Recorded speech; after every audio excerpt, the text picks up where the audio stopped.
35 actors who were cast to play in movies and did an amazing job while they were non-actors.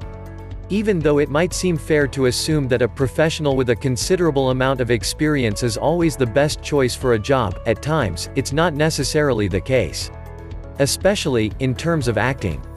In fact, some movie and TV show directors out there prefer to look for fresh faces and pull them off the street or hit them up on Instagram instead of hiring someone who's already proven to be talented at acting. Number 1. Haing S. Nagore as Dith Pran in The Killing Fields. It was quite a difficult task for the director of The Killing Fields to find an actor that would be able to emote the horror of witnessing the tragedies of the Khmer Rouge during the Cambodian genocide. However, fate brought him to the gynecologist Haing S. Nagore, a man who survived 3 terms in Cambodian prison camps, using his medical knowledge to keep himself alive by eating beetles, termites, scorpions, and rats.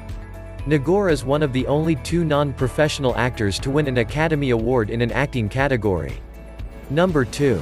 R. Lee Ermey as Gunnery Sergeant Hartman in Full Metal Jacket. Turns out, when Ermey was a teenager, he got arrested twice for criminal mischief. The judge told him that he could either go to jail or join the Marine Corps. After serving for 11 years, he became a technical advisor for the movie industry. He took in this position with the goal to show filmmakers that he should be starring in their movies. As you can see, his plan worked out quite perfectly. Ermey persuaded Kubrick to cast him in Full Metal Jacket by making a homemade audition tape capturing him screaming insults. Number 3. Ah Woo and Swati Chokalingam as Kelly's parents in The Office. Ah Woo and Swati Chokalingam, who play Kelly's parents on The Office, are, in fact, Mindy Kaling's real-life parents. In real life, Ah Woo is an architect and Swati was an obstetrician-gynecologist.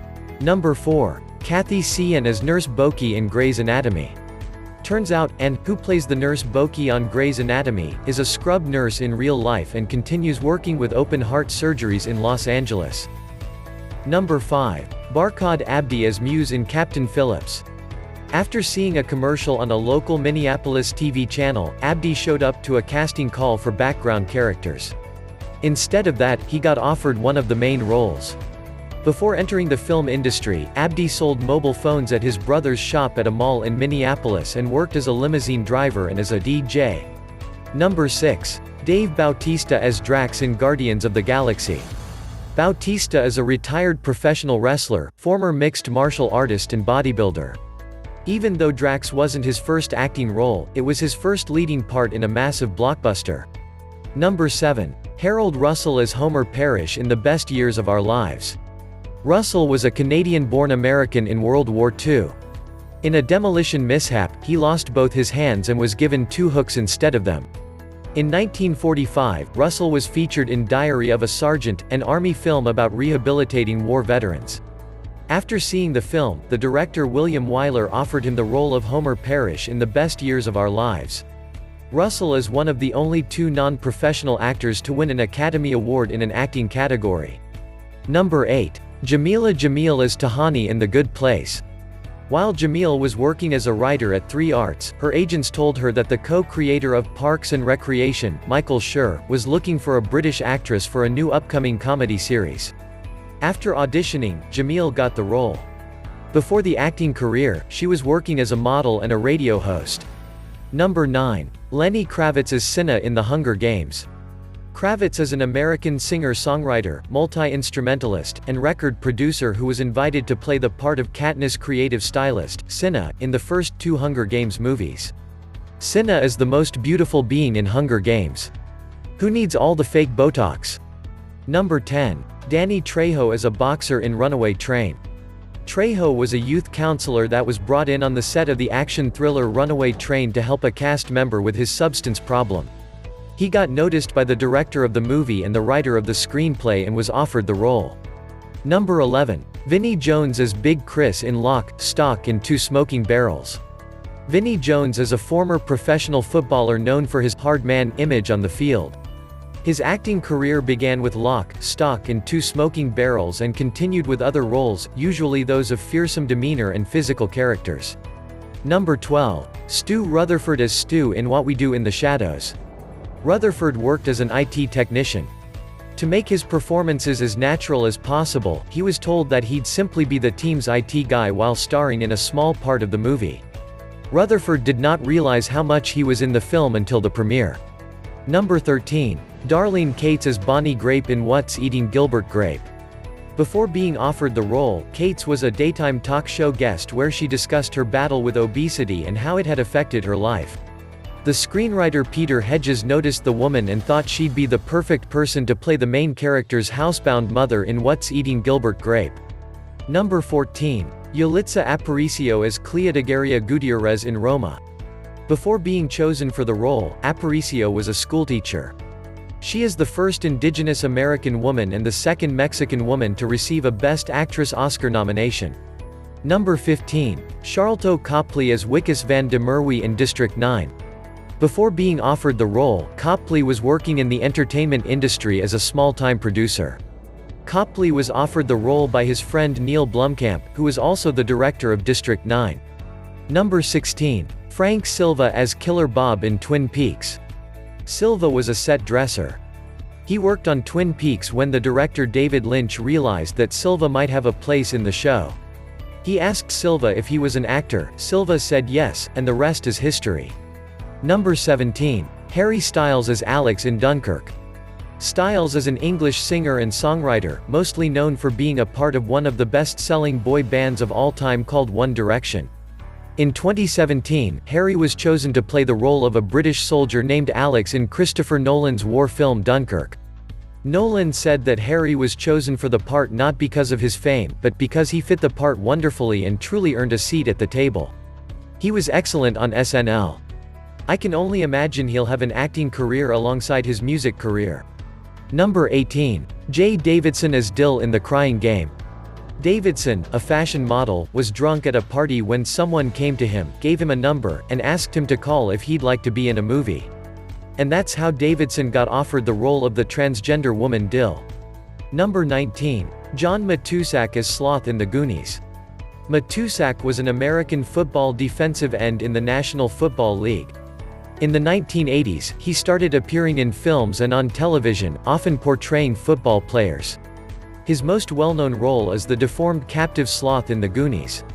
Number 20. Shuketh and Fatima Ansari as Dev's parents on Master of None.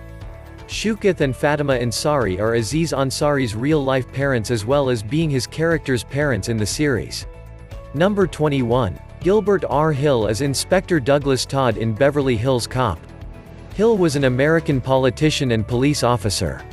He was discovered when the director of the movie was looking for shooting locations in Detroit.